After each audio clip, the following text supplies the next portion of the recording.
the number of days since the murder of Mohmmed Tamimi, the number of days without justice.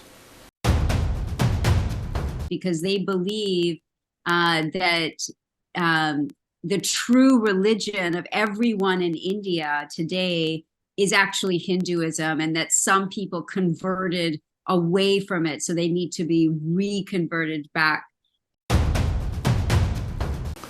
Hello, my name is Stanley Heller. Welcome to the Struggle Video News. We start with this tweet from Jewish Voice for Peace. In the last 2 weeks, Israeli forces deliberately fired on at least 6 Palestinian journalists as they covered Israeli military raids.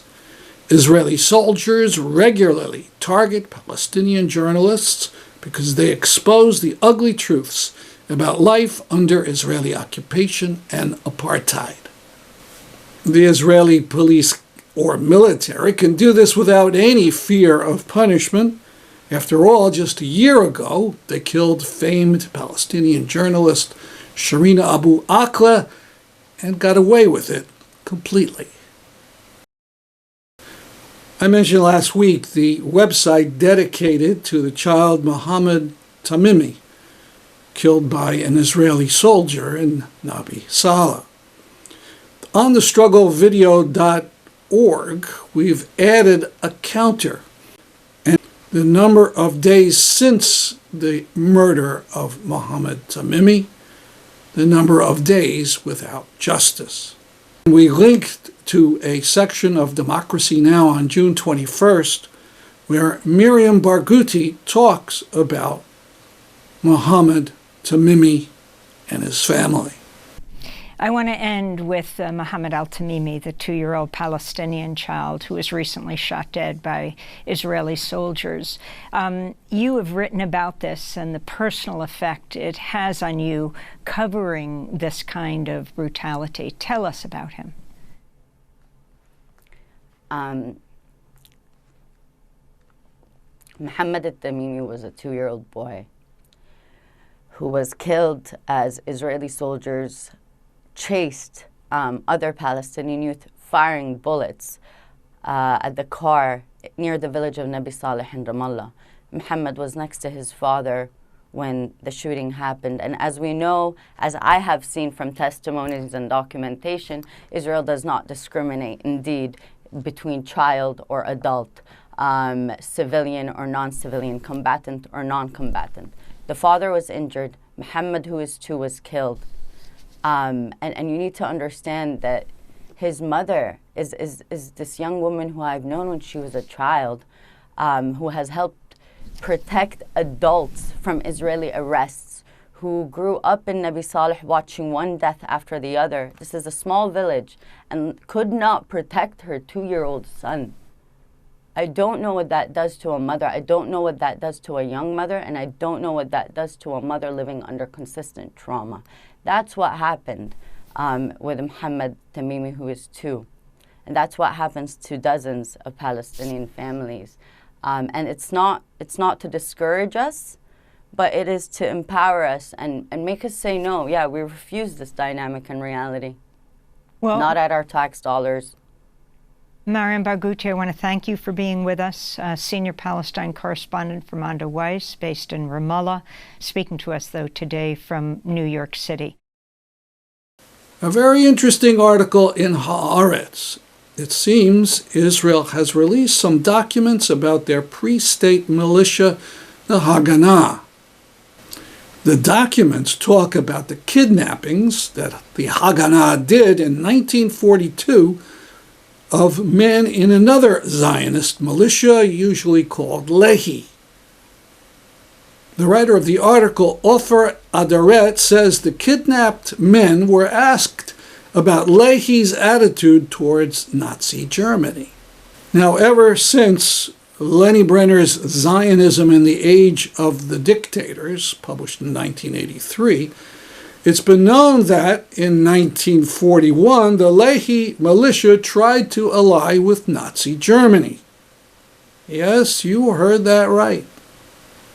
In their mad eagerness to conquer Palestine in those years, they were willing to ally with Adolf Hitler right at the height of the Holocaust. This Lehi version of Zionism was absolute treason to the Jews of Europe. But outside of Lehi itself, did Jews in Palestine know about what they were proposing? This new article makes it clear that the Haganah knew about it. But the Haganah never said anything publicly about it, not during World War II and not in all the years that the Haganah-aligned Labor Party led the Israeli government. And in 2012, Haganah veterans laid a wreath at the grave of Lehi leader Avraham Stern. But there's more. One of the Lehi leaders was a man named Yitzhak Shamir. While Lehi was trying to ally with Nazi Germany, the Nazis were furiously killing Jews in Europe, including Yitzhak Shamir's mother and 2 sisters. Yitzhak Shamir, decades later, became Prime Minister of Israel. There were some Israelis who objected to the idea that a man who had been a pro-Nazi would become Prime Minister of Israel. But fanatical nationalism won the day, and Yitzhak Shamir assumed office. We'll link to the article in Haaretz in the headline section of The Struggle. We know about the problems of sexual abuse in the Catholic Church. Of course, there's also abuse among rabbis. We're going to talk about one such case. We don't get into this issue much, but the rabbi in question is the inspiration for some of the worst political forces in Israel. The rabbi is the ideological leader of the NOAM party, a far-right religious Zionist organization whose key issue is being against the LGBTQ community. NOAM is part of Netanyahu's government. During the 2021 elections, the rabbi said, "These homosexuals, these perverts, are miserable people." In 2019, the NOAM party rented billboards saying, "Israel chooses to be normal." Well, this rabbi, Tzvi Tau, has been accused of rape. The Times of Israel reported Nehima Te'ina of Hebron said that Tau had raped her when she was 8 years old and had committed ongoing sexual assaults against her. After there was no police action, she started a one-person demonstration in front of the Israeli Knesset. Last November, a second woman filed a complaint against Tau with Israeli police. And this week, the Times of Israel reports that graffiti was painted outside Rabbi Tau's home saying he had committed rape. May the truth be determined and justice prevail. And a startling piece of good news. We have talked for a long time about Rukban, the siege of the Rukban camp where 8,000 Syrians have been isolated, cut off even from aid, even though they're just 30 miles or so from a U.S. military base in Syria. Well, aid is now coming. The Syrian Emergency Task Force announced that it has convinced the U.S. to allow American donations to go to Rukban on U.S. military planes. These planes have been flying to Rukban for years, delivering aid to a U.S. militia there that fights ISIS. The Syrian Emergency Task Force said that the initial delivery includes seeds and irrigation tools to enable residents to cultivate their own sustenance, and much-needed school books. Additional deliveries, including baby formula, prenatal vitamins, and food items, are being scheduled for further shipments, scheduled to arrive over the next few weeks. We hope to have more about this in future programs.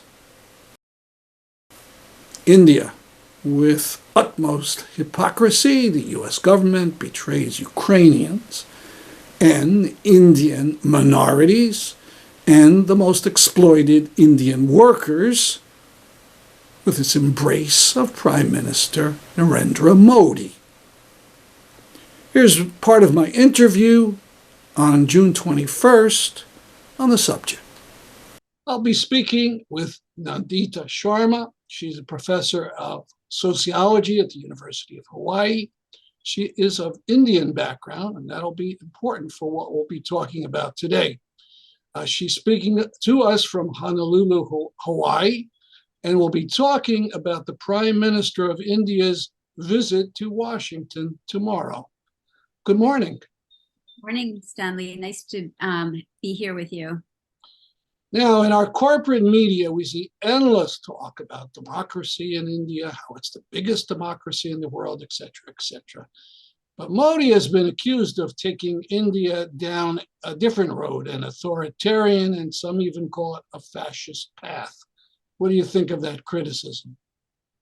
I think that criticism is spot on. I'm very concerned about the growing authoritarianism in India, the growing threats to minorities in India, the growing use of violence by the Indian state against people who are its critics, as well as people that it defines as enemies of the people, right? And we know historically that when a state starts defining certain people as its enemies, it sets them up for the supposedly legitimate use of the state's violence. And that's precisely what we're seeing in India. So it's very, very concerning that someone like Modi, who has been very clearly indicated as, fomenting a lot of violence, and now is that, enacting the violence of the Indian state being welcomed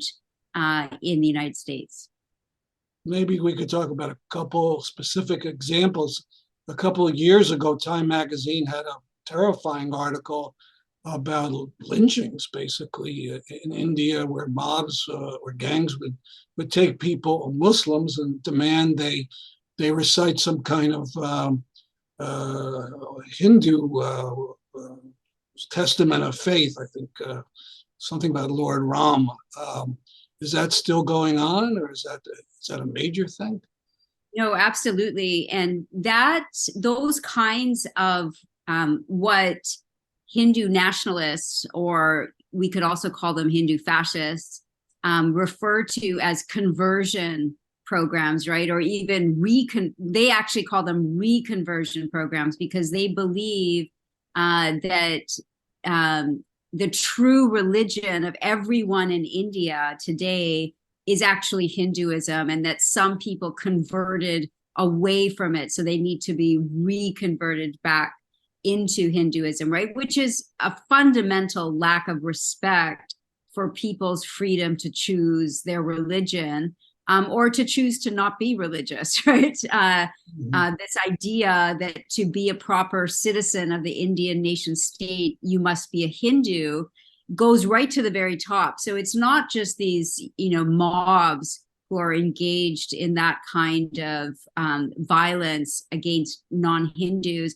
It's Modi himself, right? Modi himself, for example, in 2015,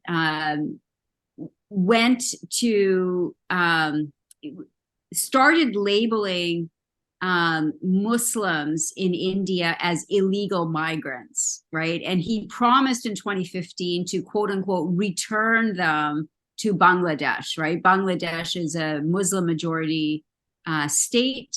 And so referring to them as Bangladeshis was a clear, that they should return to Bangladesh was a clear kind of anti-Muslim signal. But he actually promised in his 2015 speeches to return, quote unquote, illegal Muslim migrants to Bangladesh unless they, quote unquote, reconverted back to Hinduism, right? So these kinds of mob lynchings are being condoned by Modi himself at the very highest levels of the Indian state. Now, Modi's basic politics is something called Hindutva. Can you explain what that is? So Hindutva has been a force in politics in India even before there was an Indian nation state, right? It's been a part of the politics in the subcontinent since the 1920s, as India, as what we now call India, was fighting British imperialism.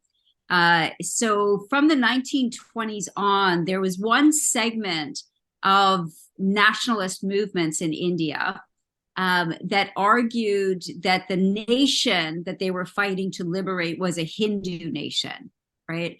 And so Modi, the organizations that he's belonged to since he was a child, were part of that kind of political trajectory in nationalist politics in India. Now that kind of Hindu nationalism started becoming an electoral force in government in India starting in the 1980s. And with the election of Modi as prime minister in 2014, that the rise of Hindu nationalism was cemented and they took over the Indian nation state itself, right? So Hindutva is a political philosophy that argues that the nation state of India is is defined by its Hinduism. And so if you're not Hindu, you're a threat to the nation state, right? So this is the basis of much of the violence that's being targeted, particularly at Muslims, but increasingly against Christians. And of course, no one is safe, right? Whether they're Sikh or Parsi or any other religion in India, no one is safe unless they abide by this kind of Hindutva philosophy. And what about the question of caste? What does Hindutva think about that, particularly the treatment of the lower caste, the Dalits? Well, Hindutva is very much about valorizing Hinduism, right? And Hinduism for a very long time now has as its fundamental principle casteism, right? The idea that your proper place within society has been determined by the caste that you are born into, right? So caste is not something that you can change. It's an inherited status that carries on for generation after generation, right? So the Modi's philosophy, and certainly the philosophy of Hindutva, is an quote unquote upper caste philosophy, right? It's a form of Hinduism that is dominated by the upper castes in that kind of caste system. So even though its ultimate kind of basis for violence is Hindu versus non-Hindu, Hindutva and the BJP that Modi leads and Modi's governing philosophy also targets many other Hindus, right? Working class Hindus, Hindus of quote unquote lower castes, and particularly Dalits, right? The quote unquote people who are, so outside of, Hindu society that they are casteless, right? That they're not even worthy of being, allowed into the caste system. For the full interview, go to YouTube and search for The Struggle Video News. And now for news concerning a lawsuit filed by the family of Mubarak Suleiman, who was a New Haven resident killed by a Connecticut state trooper in 2020. I'll be speaking to Mark Harrens. He's the lead attorney for the case of the Suleiman family. His office has announced that the parties involved in a lawsuit filed by the Suleiman family have agreed to mediation. So, good afternoon. Hi, how are you? Good. So the lawsuit your firm has filed is involved with the killing of Mubarak Suleiman. For those who are unaware of the facts of the case, what happened January 5th, 2020 in West Haven? Well, this actually began in Norwalk when Mubarak, who at the time was 19, a community college student, went into an AT&T store and demanded to get a cell phone. We're still not sure whether he had a cell phone and it wasn't working or he lost his cell phone, but he had a kitchen knife, steak knife, with him, and apparently at some point he showed the knife to someone in the store, although he didn't actually threaten anyone. And they ultimately kicked him out, and he got into a lift vehicle. The lift vehicle pulled into a gas station. Mubarak demanded to use the lift driver's cell phone, and when the lift driver refused, Mubarak apparently slapped him on the back of the head. Lift driver got out of the car, pulled a gun. At that time, the cops showed up, and the cops, I guess, saw Mubarak out of the car, and they also saw the lift driver who had a gun in his hand. So during the confusion, Mubarak gets into the car and takes off of the car. And I guess it's appropriate to say that Mubarak suffered from schizophrenia, so he was apparently having a bad day to begin with. And that led to a police chase from Norwalk up I-95 to West Haven. And Mubarak got off the exit in West Haven and was immediately surrounded by 3 or 4 police cars, and he actually rear-ended an SUV. So he was boxed in on all sides and had police with guns on both sides of the car. And within 40 seconds of the car being stopped, Mubarak was shot 7 times and killed by a state trooper. And there's a criminal aspect to this that we can get into later, but you filed a lawsuit, a civil lawsuit. Who is being sued? We sued 3 different state troopers. Trooper North, who is being criminally prosecuted for manslaughter. He was on the driver's side of the car, and he actually pulled the trigger and shot Mubarak 7 times, even though the windows were up and the doors were closed, and Mubarak had this knife on his lap. There was a state trooper also on the passenger side who used a taser against Mubarak once the window on the passenger side was shattered by a West Haven police officer. Then there was another state trooper who was behind the car who did nothing. And that's my allegation against that particular trooper. He just stood by and did nothing to prevent any of this. So those are the 3 state troopers. And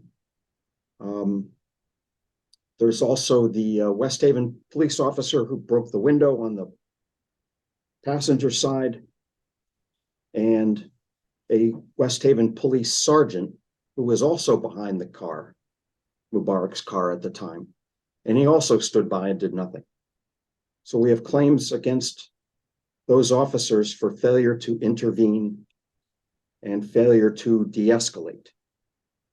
Now, when did you, I'm sorry, go ahead. Yeah, okay. When did you file this suit? How long has it been going on? I guess a little over a year ago. Mm-hmm. And it has it's a civil lawsuit for money damages. And that lawsuit has actually been what we call stopped by the court because of this pending criminal prosecution. Because potentially what I do in the civil case, if I take depositions and I get discovery and ask for